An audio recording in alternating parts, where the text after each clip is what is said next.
And on this day celebrating the body of Christ, we see that farmers nationwide are not immune to tradition. They too know that Corpus Christi is one of the best days of the year to plant. TTT News cameraman Rajnath Lal caught up with a few farmers in central Trinidad who told us that you must not mock tradition. Stacey Ann Providence reports. A trip to the Caroni agriculture plots in Jerningham found farmers out in their numbers. For many, it was part of the daily routine, but Corpus Christi added an extra spice to the day. Like when we farm as farmers, we have basic days that we put based on the moon and all of that. But Corpus Christi is a fixed day on your calendar where you always have to put something in the ground because it rewards you. It makes sense because it comes out good. And what do you plant on Corpus Christi Day? I come to check on the children. When I say children, I talk about the plants in them. I put on 9 bed of seeds here, right? Pumpkin. I put on some squash pumpkin. Look, I go and put on a crate of pepper, and hopefully before the week done, I go and put on like a 2 bed of papaye.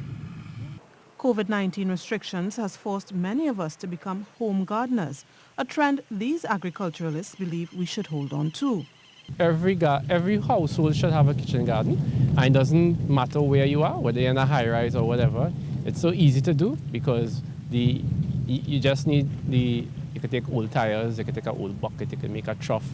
It don't matter where your pocket lie, you can create a kitchen garden. We use like the old oil containers, the oil drums, and cut them in two.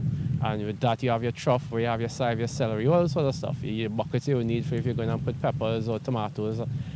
This is a sign that the people of Trinidad and Tobago, they mobilize and get together and they start to seek their interests of encouraging their children to do the same thing, to plant food.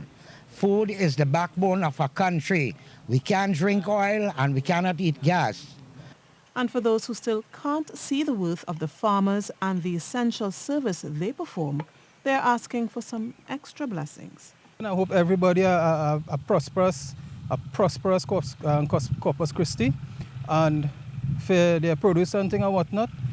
I hope the market out there, and I'm hoping and praying that people of the country see the farmers and buy local.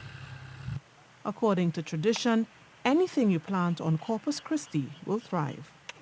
Stacey Ann Providence, TTT News.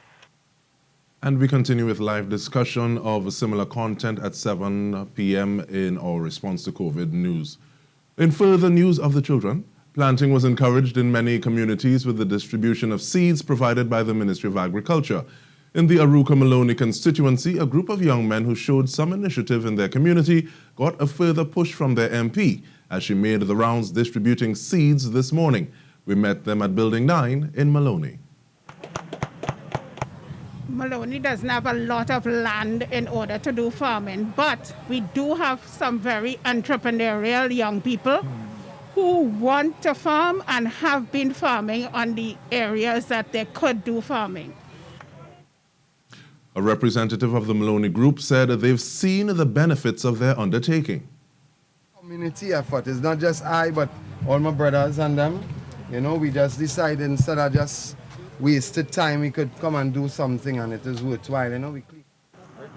Also praising their initiative was MP for Tunapuna Esmond Ford, who carried out a tree planting exercise in his constituency at the Orsonville Park, and the councillor for Mausica, Maloney, STEPHAN WATTLEY. The various planting initiatives here at my community today.